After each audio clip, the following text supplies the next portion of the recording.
Rise and shine, it's a brand new day with Mona News. It's time to have your say. She's got the scoop, the stories, all the latest trends. Mo's got the news, let's hear it.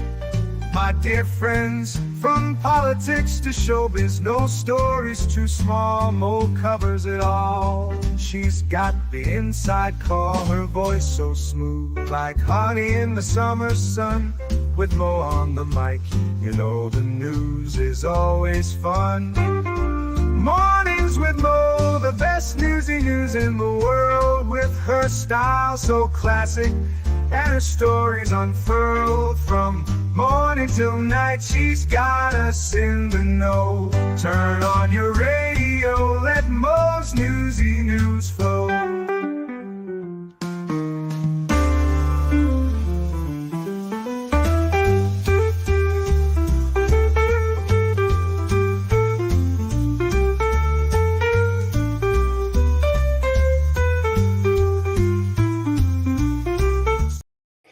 Good morning, everyone. It is Friday. We have survived this week, just barely. I speak for myself because this morning I tried to take the boys to school and the car, okay, I'm pretty sure it's not the battery, but the car started doing this clickety click thing. All the thingies were lighting up and going on, and I know I didn't leave a light on, but I was like, so I'm calling Mr. Mo and he's like, exactly what is the car doing? And I'm over here making noises. I'm like, no, it goes click, click, click, click, click, click.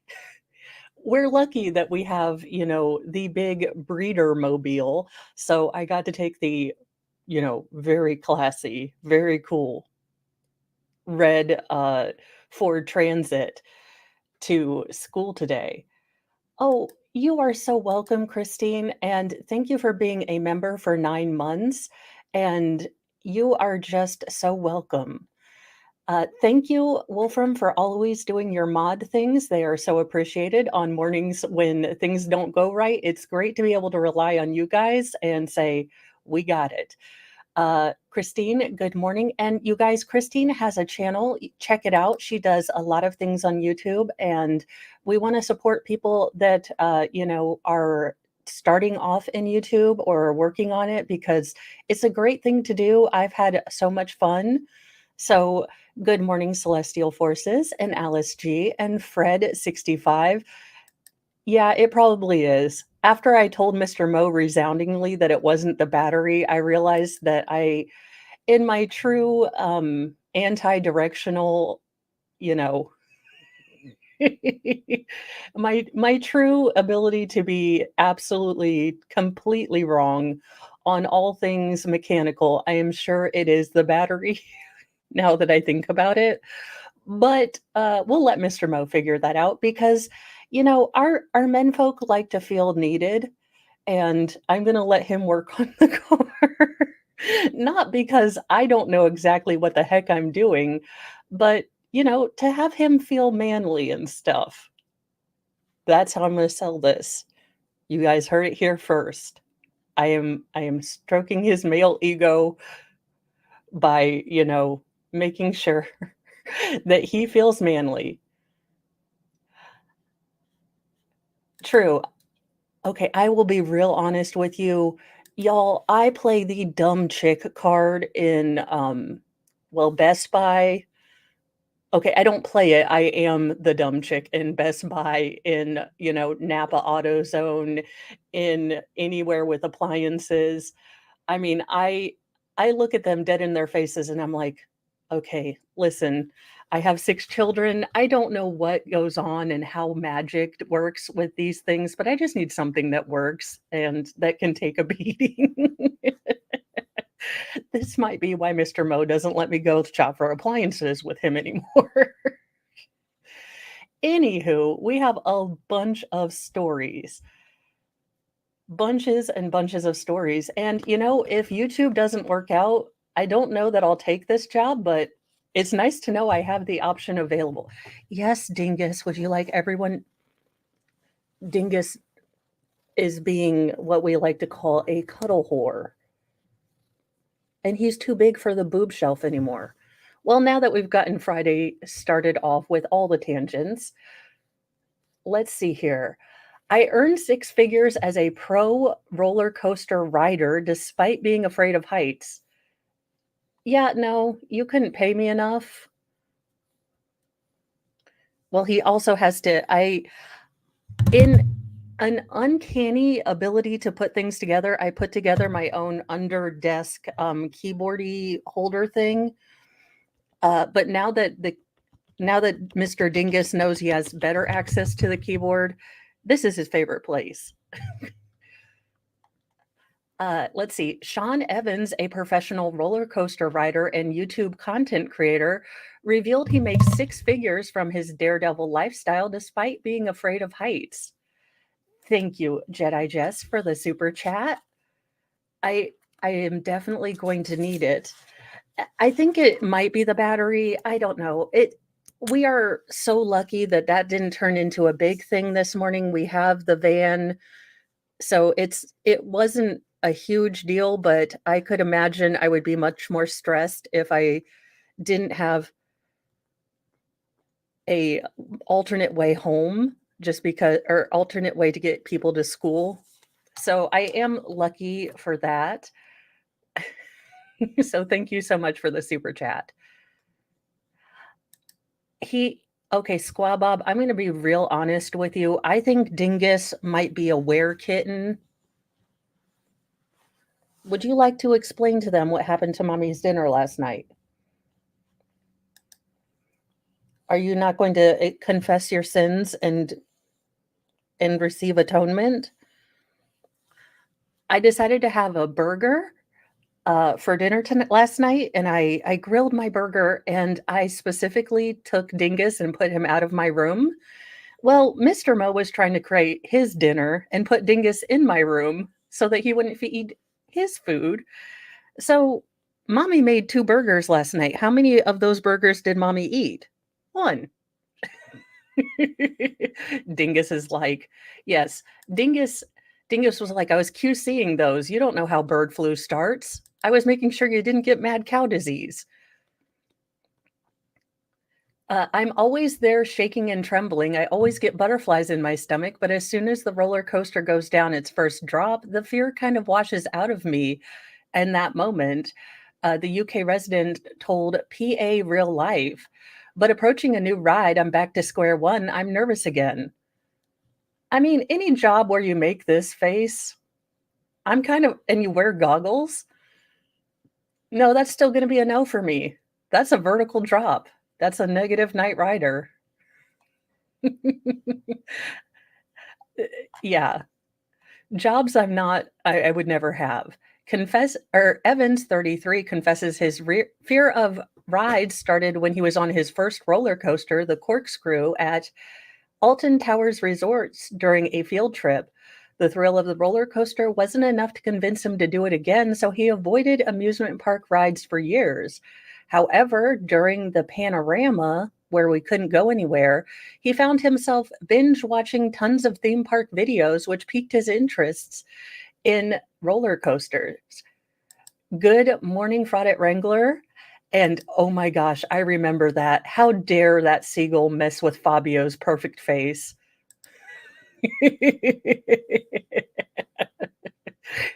I felt so bad for Fabio, but it was kind of one of those, what in the world am I even watching kind of stories when he got attacked by the seagull. I was like, well, I could make a Smexy book out of that, The Wings of Love. In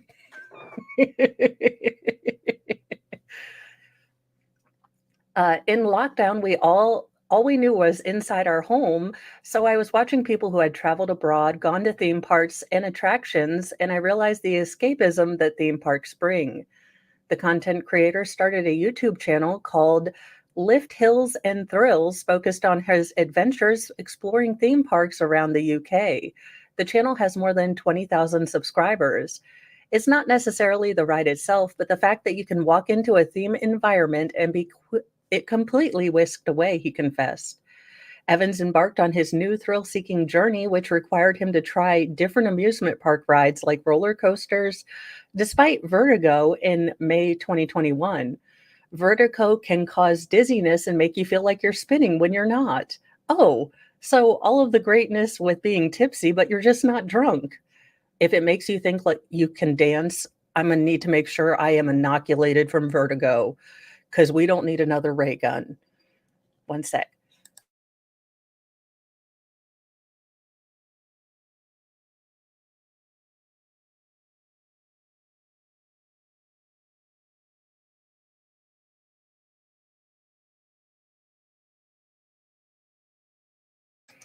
Sorry, mom duty calls. So, I mean, awesome for him that he's getting paid doing something that gives him a thrill. I'm not sure that I would do it, but audio coffee, I will tell you that I cannot watch. So I didn't realize that Wolverine and Deadpool was going to be 3D. And I love Mr. Mo, but I did not realize that this movie was going to be 3D. And those things make me really nauseated. So the whole time I was just like, okay, it's Wolverine and it's Ryan Reynolds, but let's just keep eating popcorn. Let's just keep eating popcorn and slowly I'll look down from the screen and I won't want to get sick. Oh, well then Mr. Mo may have told a fib that it was only being shown in 3D. I'm going to let that one pass since he doesn't know how much I've spent on Sailor Moon stuff. You know, it's the things that make marriage work.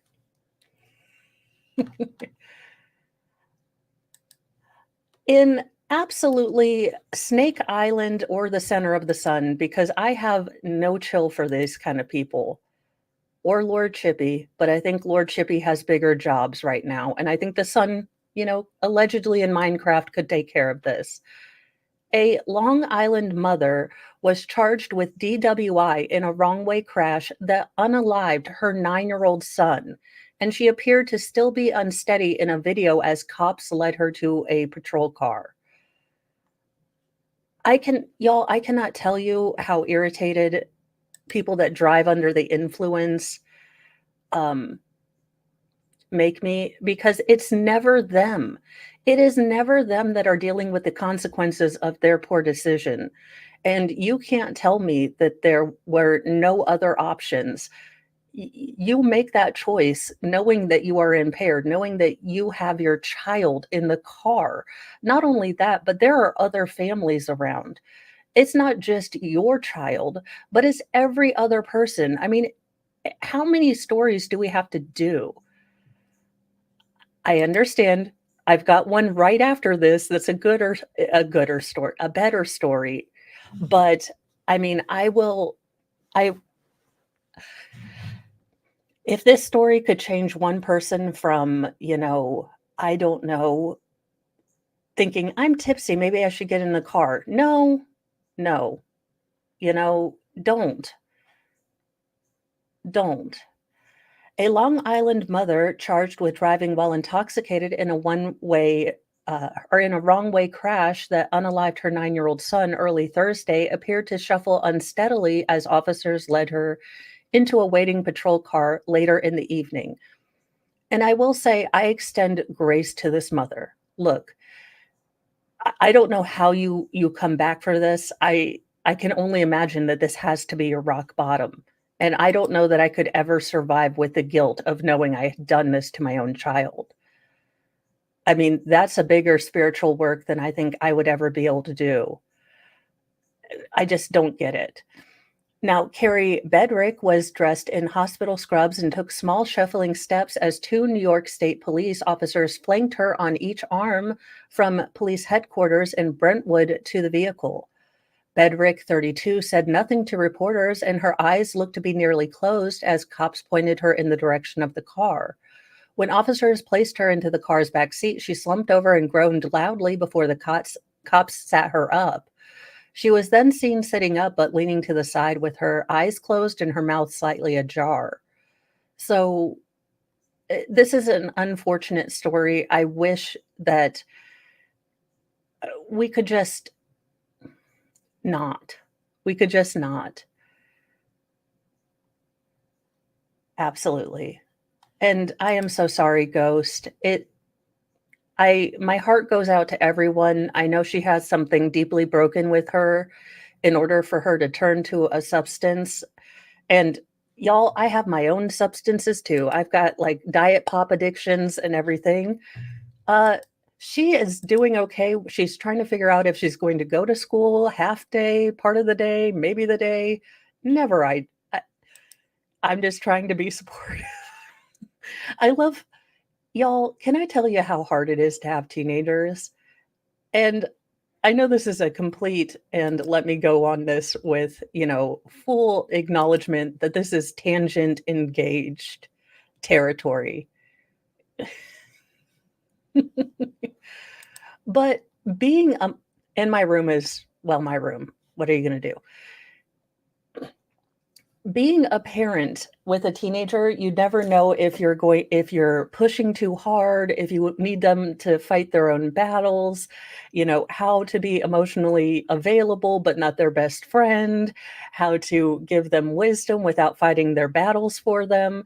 I mean, y'all, and stay hydrated and stay away from carbs. Y'all, it is not an easy job. If there is a mom in your life, maybe call her and just say, "Look, you did the best you could, and I appreciate it." Because looking back, I may have been a bit of a jerk face to my mother. I may have been slightly jerky, but that is that. Now, for a more interesting story, an inked army vet with a forked tongue and pierced lady bits has the world record now with 99.9% of her body tattooed. Okay, that is a look. I'm trying not to boomer out about this, but I am like, "Oh, dear God, I hope you have a job in a sideshow, 'cause if I see you at Starbucks, I am all the confused, and I have generalized social anxiety just being around people. I have no ideas how to. Okay, yeah, I like tattoos. Here's the problem with me is I'm like, I am such a 12-year-old that I'm like, "What the heck is this? What are these things?" Yeah, I mean, I would go into full like, "I don't mean to be rude, but what exactly did you put under here? And how much do you hate your father?" I'm just joking. That's a gross stereotype. I'm sure not everyone has has dad issues that likes to do body modification, but that would be probably the filterless thing that would come out of my face hole. A Connecticut Army vet has taken home two Guinness World Records after inking and modifying 99.98% of her body, and she's still carving out space for more. Um, where? I'm not good with mathing, but I think you've got it pretty much figured out. I think it's obvious that I'm not trying to adhere to any traditional beauty standards, and that can be both liberating and also something many people don't understand and can be negative about. Uh, Ferzina told Guinness World Records. So her name is Esperance Ferzina. According to the new record holder, her body represents a moving canvas that follows the theme of turning darkness into beauty. The artwork, including ink on her tongue, gums, eyeballs, and even her lady bits. Lady bits? Um, look, I I am just a little bit like I don't even know that I would let people wax my legs if I hadn't been in a long-term hairstylist relationship with them. Lady bit tattoos, like, do you just walk in and say, "Hey, I'd like a butterfly," and they say, "Where?" And you'll say, "Well, you'll need stirrups."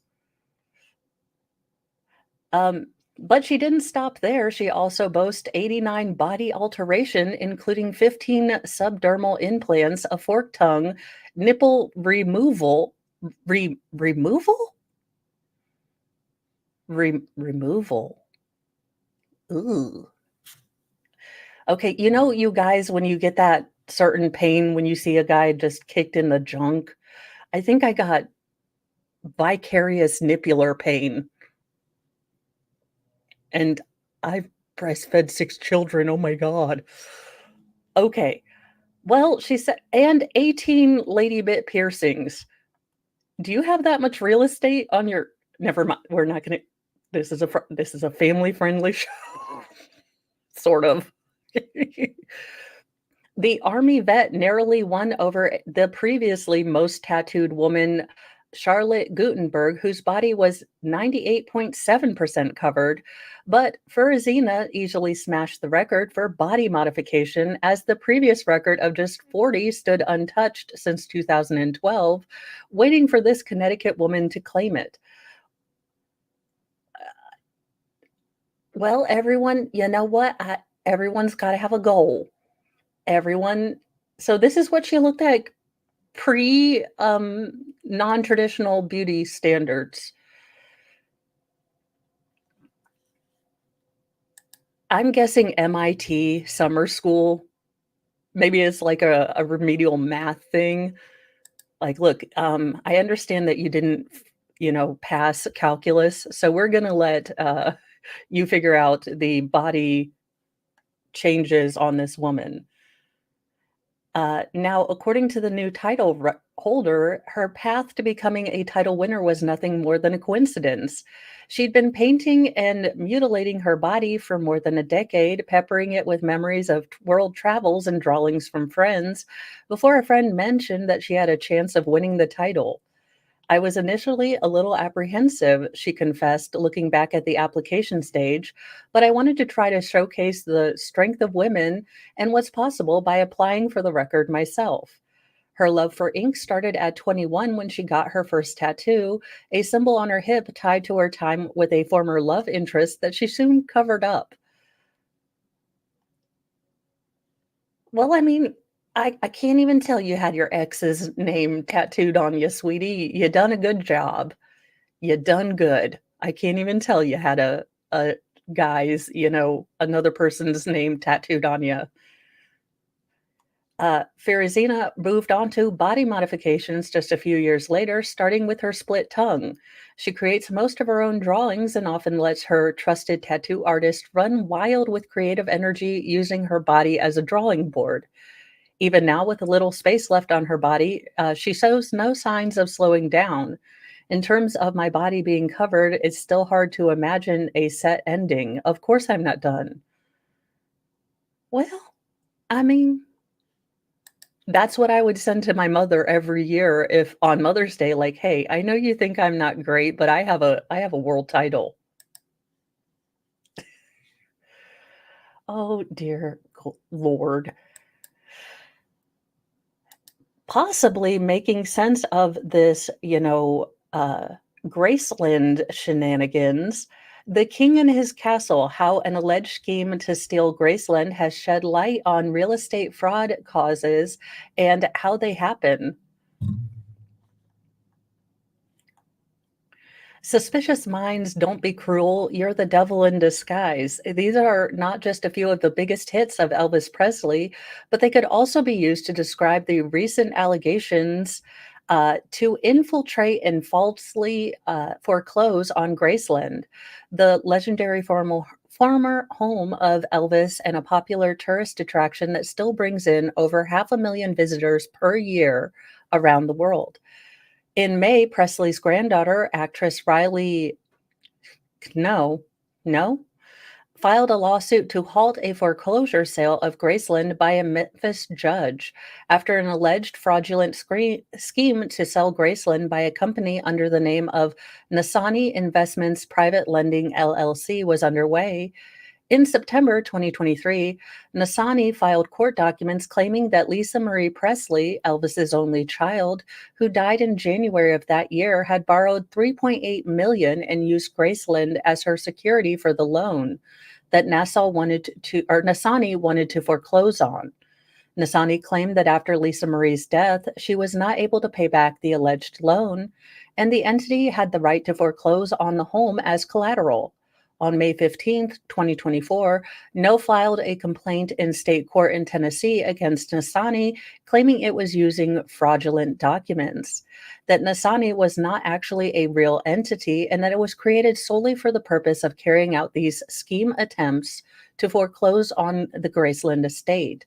No, who inherited the home after the death of her mother, also claimed that the documents allegedly used by Nasani were forged and that her mother had never borrowed the $3.8 million sum or put Graceland up as security for the loan. I know.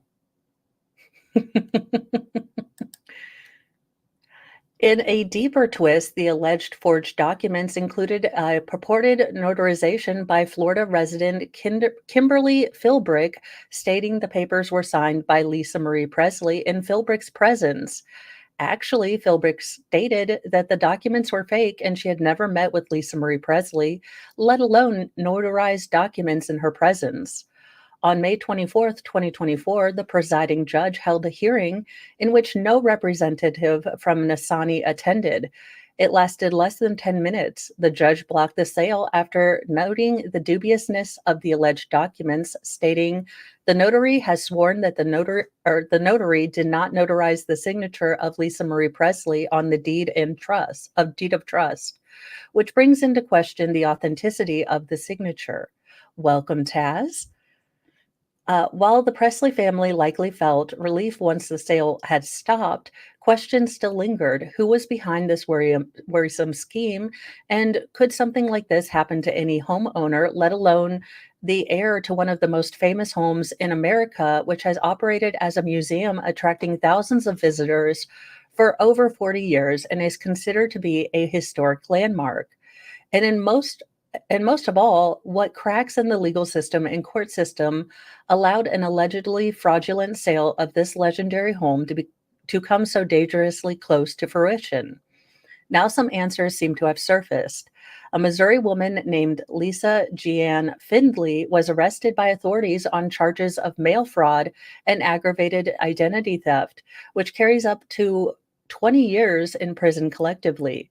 According to prosecutors, Findley allegedly posed as up to 3 people affiliated with Nasani, forged loan documents and signatures of Lisa Marie Presley and the notary, and filed a false creditor's claim and fake deed of trust at a registrar's office in Memphis.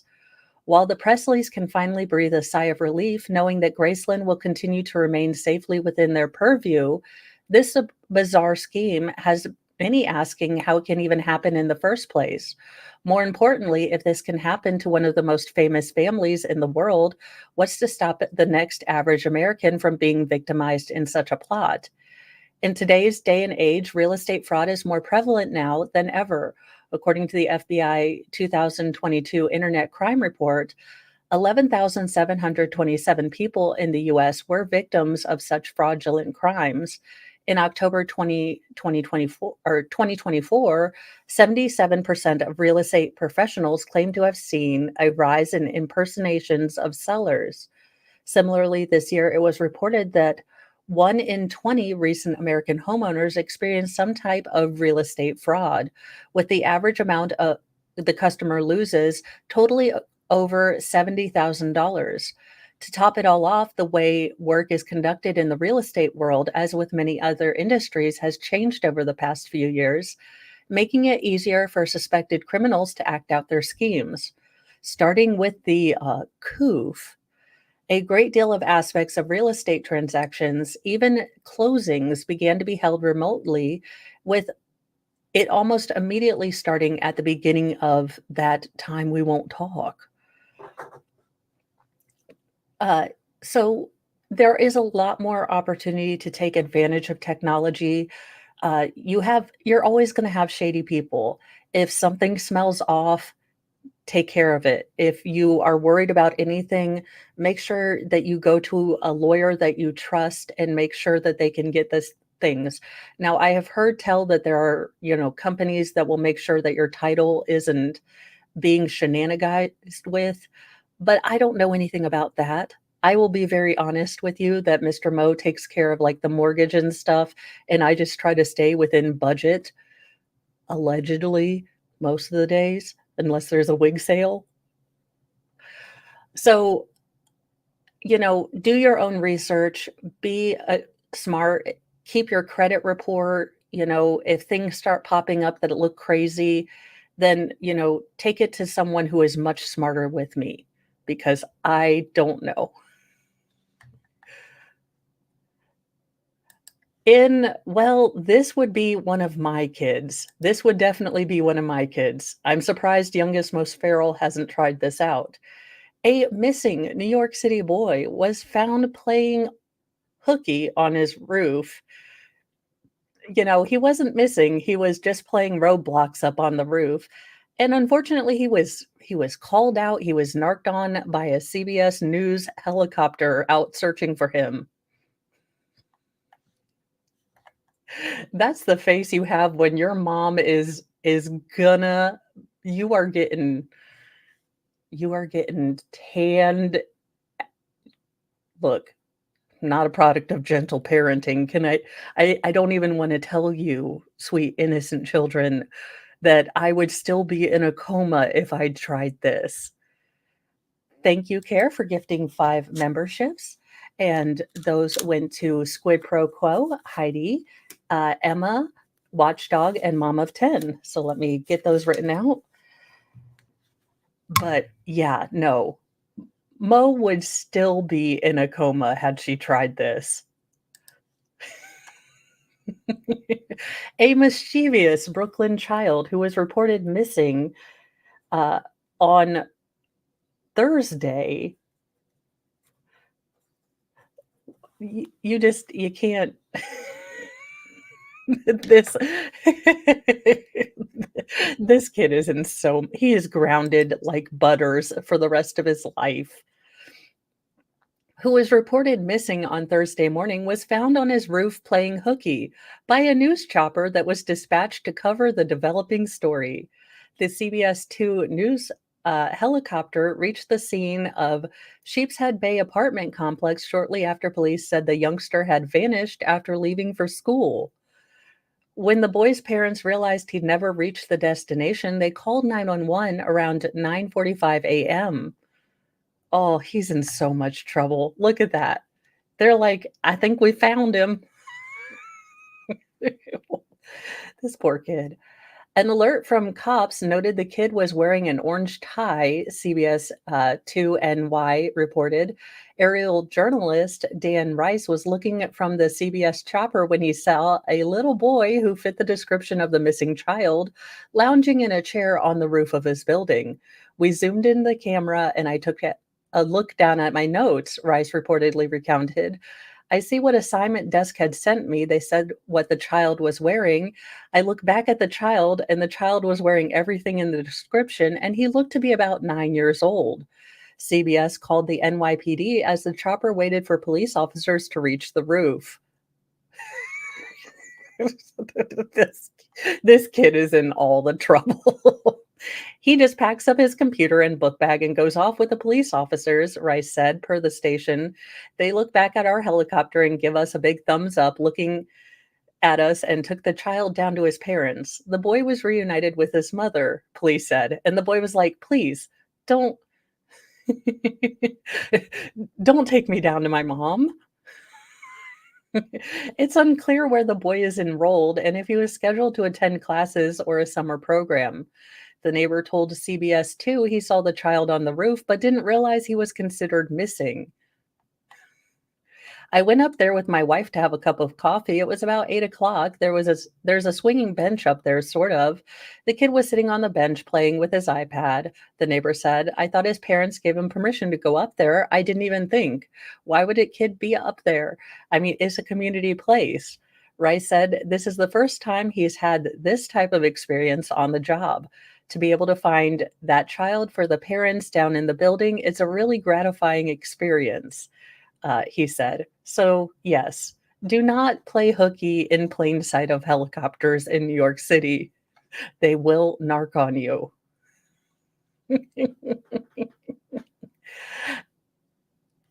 Just insanity. Well, she's having a rough time and she really doesn't want you to stare at her, but she bedazzled her ankle bracelet. Thank you for 5 more memberships gifted, and those went to Greedy Bloke, or Deviance Moore, DK Cripple, Christy Lou, and Observation Station. So I will get all these written out and put up on the board after the show. Oh no. Well, there you go. Anna Delvey says she doesn't want to be a quote unquote spectacle with a bedazzled ankle monitor. Oh, my heart weeps for this victim of a giant scam who basically bilked rich people out of their money. I feel very, very sad for her. Anna Delvey is being a quote unquote pain with constant complaints about her ankle monitor, according to sources. But the fake heiress told the Post it's not about style. She just doesn't want to be stared at when she goes out. Her real name is Anna Sorkin, and she's been forced to wear a GPS tracker since she was released from U.S. Immigration and Customs Enforcement custody on a $10,000 bond in October 2022 while she fights being deported to Germany. Her now monthly ICE check-ins in New York, she complains and she has been a pain in the behind, apparently complaining that the device is not fashionable, according to US Homeland Security sources. But, uh, you know, the inspiration for the Netflix series Inventing Anna insisted she doesn't want to be a spectacle that comes or, that she feels is attached to wearing an ankle monitor. Well, now Shantae, that wouldn't make her a victim, and then she wouldn't be able to complain, and what would her life purpose be then? I just don't know. Every time I go out, it's what's being written is that I'm sporting an ankle bracelet or I'm flaunting it, she said. People don't want to acknowledge that I don't have a choice but to wear it. Yes, you are a criminal. You have to not criminal. She added, "It's just like I would not want to make such a spectacle out of it. I would love to be able to go out and not be stared at by every delivery person asking me if I unalived my husband or something.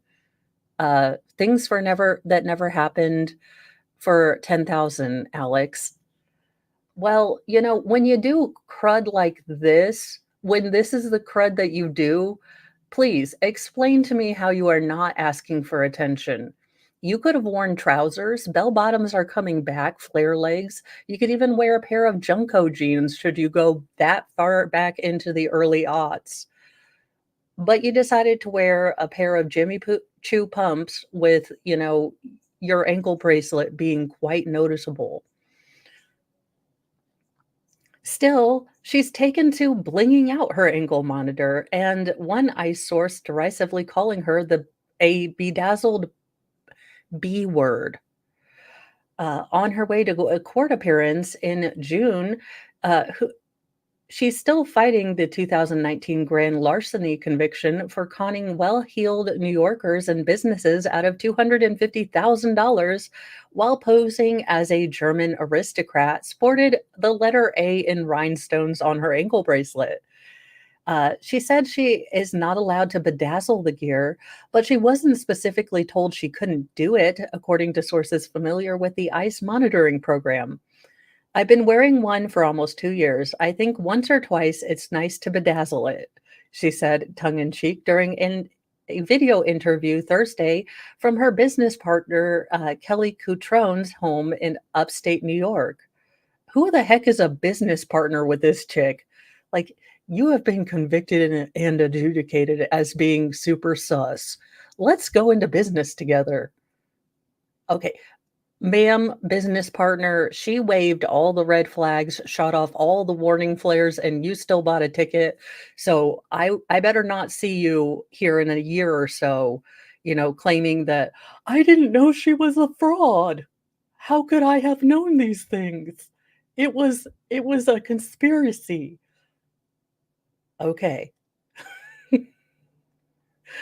Of all the fake victimhood and all the fake victimness, what the heck? Um, Now she did reveal that the jewels come off after one shower and they don't interfere with anything. I don't think the ankle bracelet is a bad look necessarily. I think whenever I wear it, I'm able to make it work. Yeah, because, it's a fashion thing. The biggest hurdle is over the knee boots, but fall season is upon us. So far, I've had bigger issues to worry about. Yeah, when I'm on home detention because I've bilked a bunch of people and pretended to be a German aristocrat, my biggest worry is, daggone it, how am I gonna wear my over the knee, dominatrix boots with my ankle bracelet? How am I going to accessorize? Ma'am, these are the first worldiest of first world problems, and I have no time for this. But sure, explain to me how you're the victim. It's terrible for you. You know what? Not all heroes wear capes, or not all heroes wear ankle monitors. What the heck? This woman, I can't. I cannot. Oh my gosh. You know what? You frauded a bunch of people worse than a Kenyan prince telling people that you would get a $900 check if they just sent you $90. Well, and all you're getting is an ankle bracelet while we fight with Germans to keep you here so that you can complain?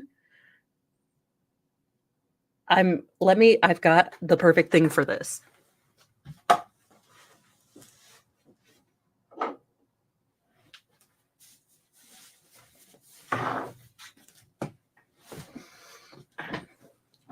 Here is my complete jar of Fs, and I am saving this for later on this year, so I will not open these. So I have no Fs to give you, ma'am.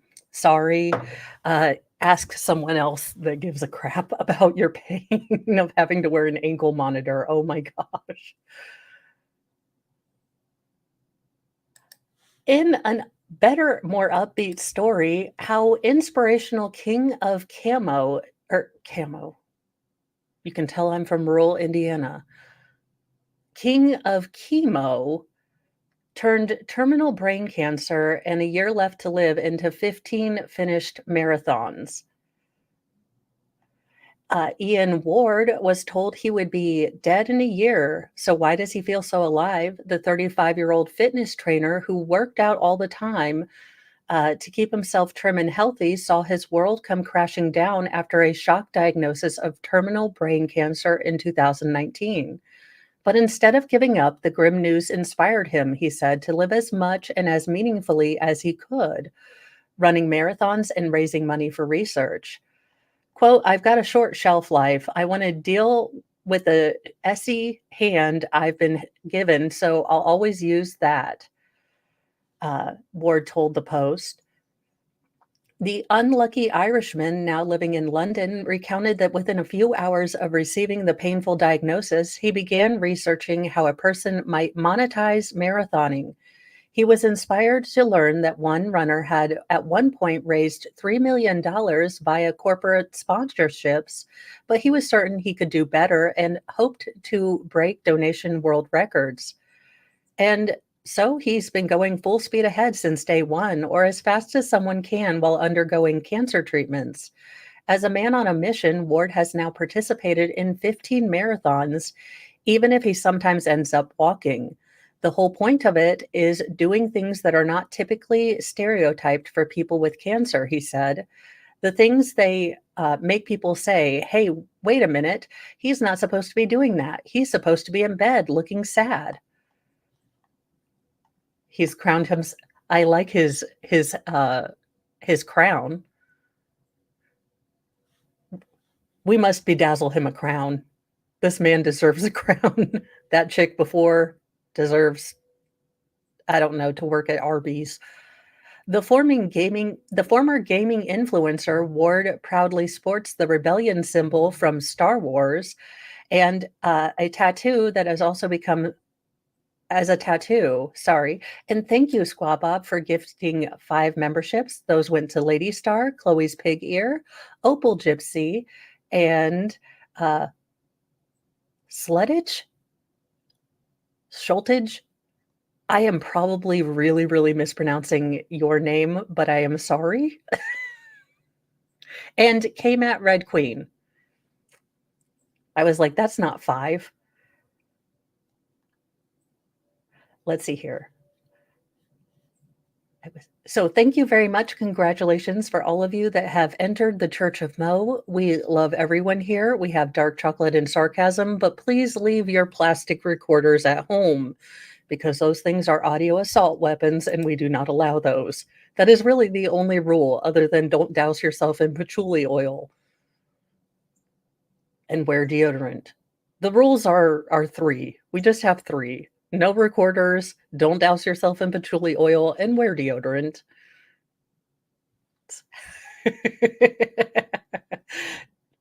I'll allow it this time, maybe. Let's see. The former gaming influencer Ward proudly sports the rebellion symbol from Star Wars as a tattoo, has also become something of a social media hero, earning himself 5.5 million followers on TikTok and another 6.7 million on Instagram. Friends began calling him the king of chemo, and the internet soon became his loyal subjects. But for this accidental royal, the crowning achievement will come in November when Ward will run 7 races in 7 days across 7 continents, including the New York City Marathon, to rally even more folks behind his noble cause, even with the clock ticking louder every month. Doctors originally said, I have a life expectancy of about 5 years, and we're coming up on a year to go, Ward shrugged. A healthy gym, routine, he was a bit blindsided by the bad news, but doctors noticed signs of a tumor while screening him for a medical trial, and it turned out to be fatally malignant. While fighting through cancer has been anything but easy, the same goes for long distance racing, and each day brings its own unique set of challenges. But Ward had one advantage from the outset: his peak physical fitness. During chemotherapy, I was actually running, cycling, and going to the hospital 7 miles away from my house. He said, there's always been peaks and troughs, but I've been working through and it's been fun. The worst lows have come at times when he was receiving radiotherapy, which threatened to bring him to a standstill. I was continuing my fitness and running on a regular basis, but I started dropping down times and I was getting slower.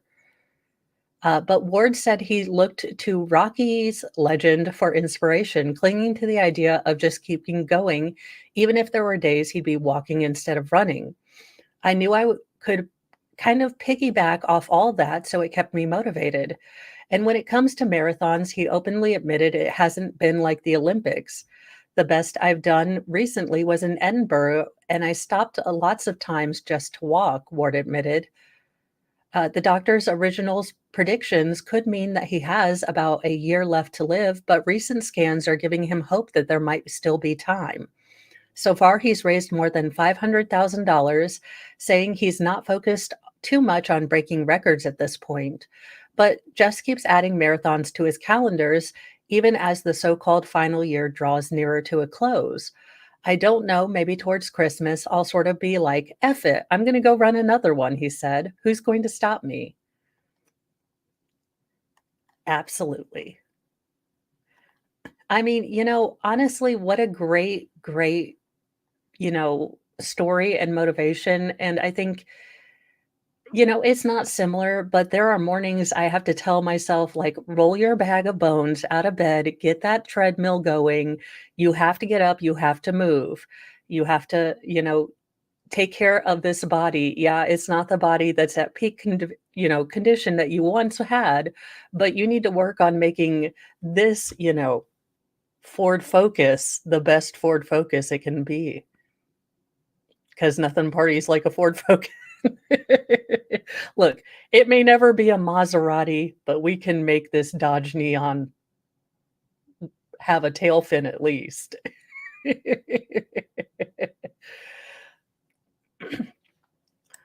Oh, I am so sorry. I'm glad he's doing great, but absolutely, I will tell you guys, I had my own head firmly stuck up my behind for about 2 years after I got my diagnosis, just looking at all the things I couldn't do, and I really wish I had this guy's personality that I could have been much more positive and motivated until this year. But I will say that, the little bits that you do, the little things that you do will end up to big things. I cannot tell you guys how absolutely eye-opening and ecstatic making it was for me to realize I could still do a little bit of hiking on Monday. Yeah, it's not going to be, me climbing Everest, but it's not something that's permanently locked away from me. And I think sometimes we get in our mindsets of telling our bodies what we can and can't do versus what we may be able to if, we just stick through the kind of cruddy days and stay motivated. At least that's what I tell myself on those mornings I really don't want to get up, but it seems to be working for now, so I don't know. Well, Iceland may, put every plane on the earth down again this year. Icelandic volcano erupts for the sixth time since December, spewing fountains of lava.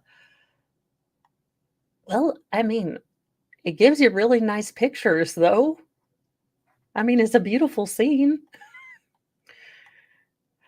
A volcano in southwestern Iceland erupted on Thursday, the meteorological office said, spraying red hot lava and smoke in its sixth outbreak since December. The total length of the fissure was about 2.42 miles and had extended by nearly a mile in 40 minutes. The Icelandic Met Office, which was tasked with monitoring volcanoes, said in a statement. Live streams from the volcano on Reykjanes Peninsula showed glowing hot lava shooting up from the ground under a bright yellow and orange contrast colors in the night sky. I mean, it looks really, really cool, but it's probably, not so great when you live there.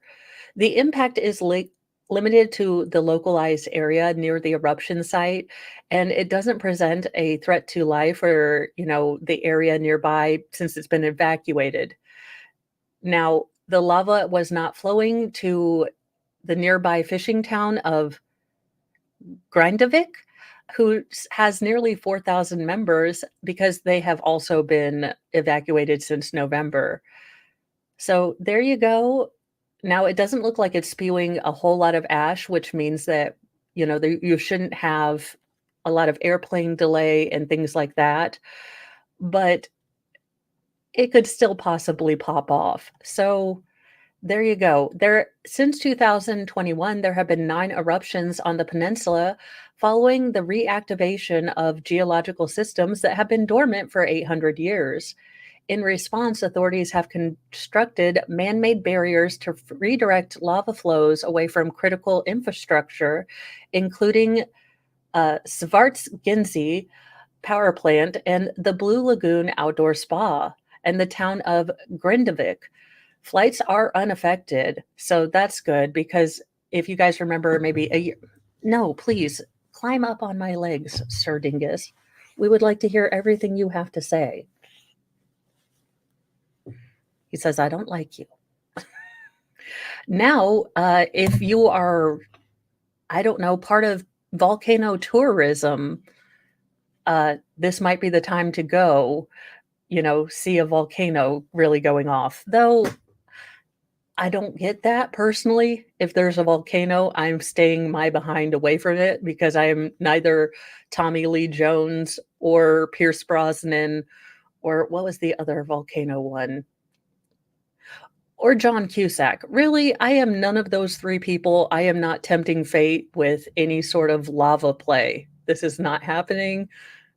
I am because if there is one chick that's gonna stumble, that is going to do that, whole chicken horror thing of running into something and breaking her ankle on nothing, it's gonna be me. So I will keep myself out of the running.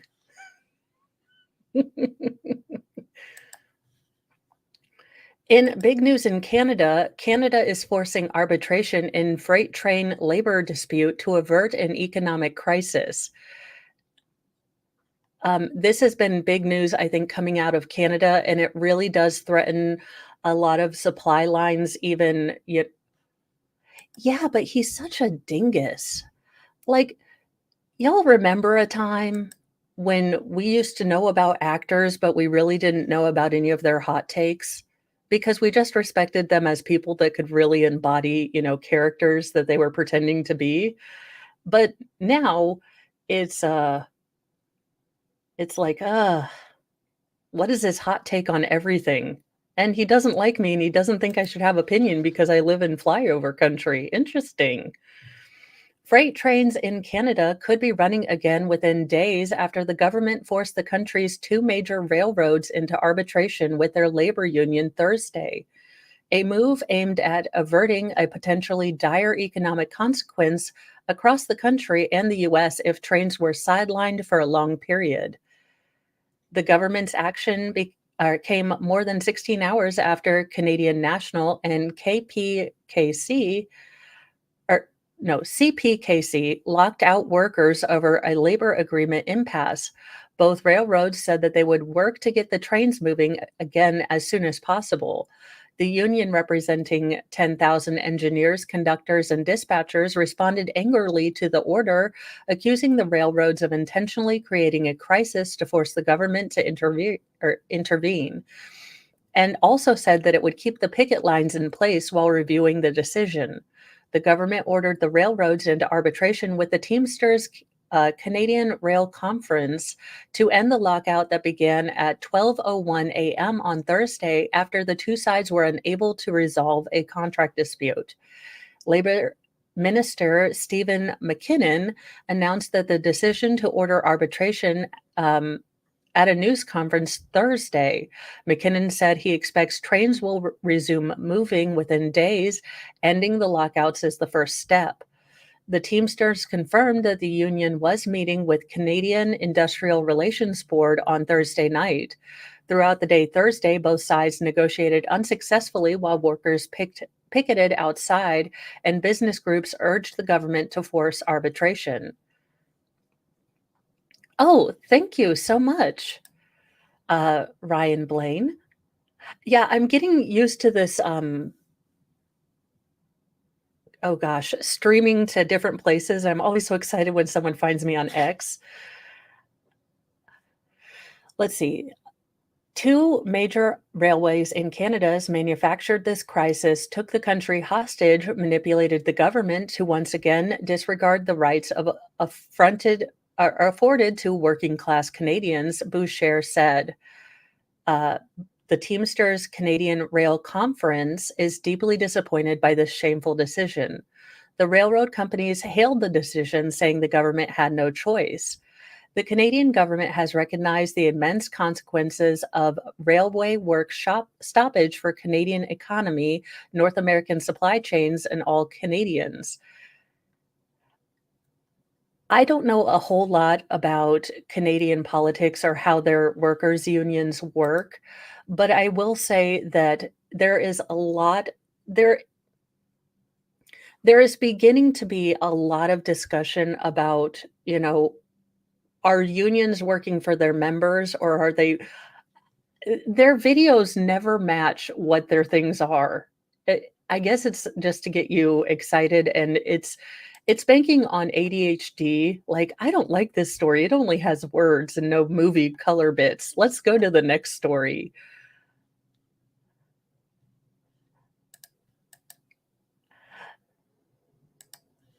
So what I will say is that so basically Canada is telling the union and the railroads that they have to work together. They have to form an agreement. You guys are not going to have a strike. So they are basically forcing both parties in to get something done. Now, I guess the union was fully willing to strike and not do anything until their needs were met. And what the government is basically saying, and I guess they do have the power to do this in Canada, is you both of you parties will sit, you know, at the table and you will figure something out because we are not letting you hold us hostage. You guys need to figure something out, get something done, but these trains need to keep going. Now, yeah, I hope that they will figure something out. The problem is that we have started to approach things with a zero sum game. A lot of people have forgotten how the art of negotiation. You're not going to get everything you want. You can have a big ask, but go in expecting to get 10% of that big ask. I mean, again, there have to be sort of logical economic things that are made. And people don't realize that, yes, I would love for all workers to get a good jillion dollars, but market forces are a thing because they're a thing. And I'm not the smartest person on economics. I mean, we don't even want to see how much I've spent on wigs and Sailor Moon stuff. But there is a logic. You're not going to get everything you want. And I think that we have lost the ability to realize that you're going to have to compromise. And, it is a reality of the world. That's just me. Now, in the funniest story, and y'all know if I had a business, this would totally be what I would do. Sign war between North Carolina eateries spreads to dozens of businesses. This is hilarious, you guys. A sassy exchange of words on the signs outside two North Carolina restaurants has now become a full blown quote unquote sign war, with dozens of businesses chiming in. The tongue in cheek tussle began when Lawani's Grill and Bar in Morehead City left a message reading "Happy Birthday, Jeff" on its marquee for nearly a month. The neighboring eatery, Dank Burritos, fired off the opening salvo by making its sign read, "Lawani's Quit Being Lazy, Change Your Sign." Lawani's owner, Sam Turnage, fired back, changing the sign to read, "Dank, we're not lazy, just busier than you."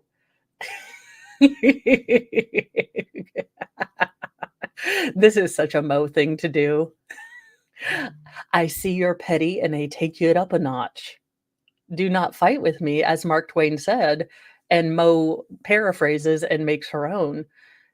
Do not fight a war with petty, experienced people, because we will drag you down to our level and beat you with our inalienable ability to be super duper petty. Dank Burrito, not to be outdone, responded with, "Y'all just look busy because it takes 2 hours for a taco." Uh, I've seen tons of people stop and take pictures of the sign, Dank Burrito owners Clark Merrill told WCTI TV. More neighboring businesses joined the fray. Prime Bistro changed its sign to read, "Boys, do we need to have a meet-ing?" And a sign at EJW Outdoors expressed a similar sentiment. "Guys, do we need to talk about it?" I think there's over 70 businesses that have chimed in since, Merrill said. Local residents have been keeping track of the so-called sign war on a Facebook group. I have no idea, man. It's interesting. Like, I thought it would fizzle out today, but people are still posting and it's gaining traction. So who knows? Turnage says he has no intention of surrendering. "I'm going to keep it going as long as I can." I like that. And in my final most favorite story, and I guess this might be my inner German heritage coming out, kind of going, heck yeah, and my inner little bit of a S poster maybe. German warship blasts Darth Vader anthem in the heart of London. Quote, "No deeper message," the Navy says. Okay, now I'm not gonna say anything, London, but I would take a total deeper meaning. I mean, when have the Germans ever shown a sense of humor? I'm just saying, First World War, okay, shame on us for thinking it was just Germany. Second one, Imma need you Germans to tell us what the joke is before we start laughing. Like, wait a minute, Germany. We've seen what you think is funny. Germany's Navy says there's, quote, no deeper message, end quote, in its choice to blast the famed Imperial March, Darth Vader's theme song in Star Wars films, from one of its warships that was cruising down the River Thames through London this week. A bystander captured the spectacle on Monday on video, which quickly went viral on social media. The song selection made waves across Europe. The warship was in the area for training and dropped anchor in London for a normal supply stop, the German Navy said. Look, everyone needs Bakewell tarts, even the German Navy.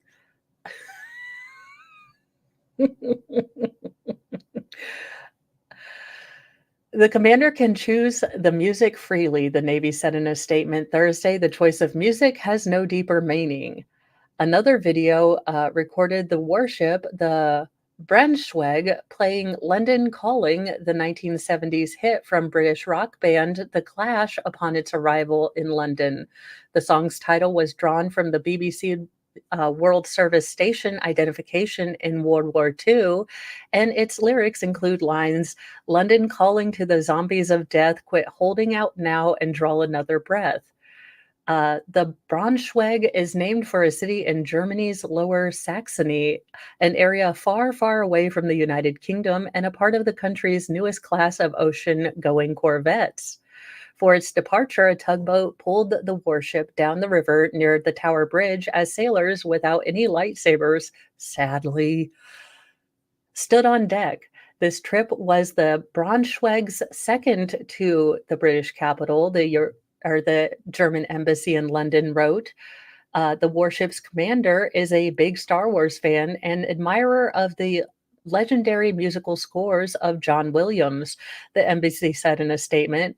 He chooses a different Williams tune whenever his ship is visiting a foreign harbor. There is no word whether Anakin Skywalker himself was aboard. I know. If you're good. Okay, y'all know I would have everyone on my ship have Sailor Moon stuff, and I would assault the world with, various Sailor Moon stuff all the time. Although I don't know that the German Navy would be too happy with me dressing up their naval officers as Sailor Moon characters. We'll get back to you on that. I might not be allowed in my, my Faza land if I did that one. But there you go, guys. There are some fun, interesting ideas out there. You can become a roller coaster rider for fun. And we got a really good outlook on life from the king of chemo. So don't give me any ideas. Mr. Mo already has to put up with shenanigans with my wigs and all of my figurines and my inability to, focus on a single project. So can we imagine Mo with a Sailor Moon barge? We can, but I don't know that cable TV is ready for that yet. What? I am extremely jealous.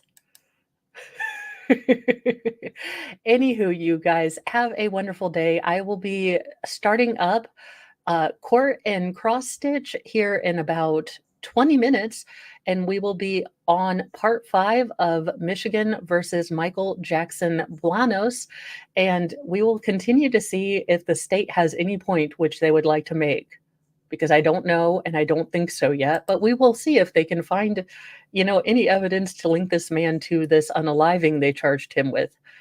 Bye, you guys. I will see you in a little bit. Have a great day.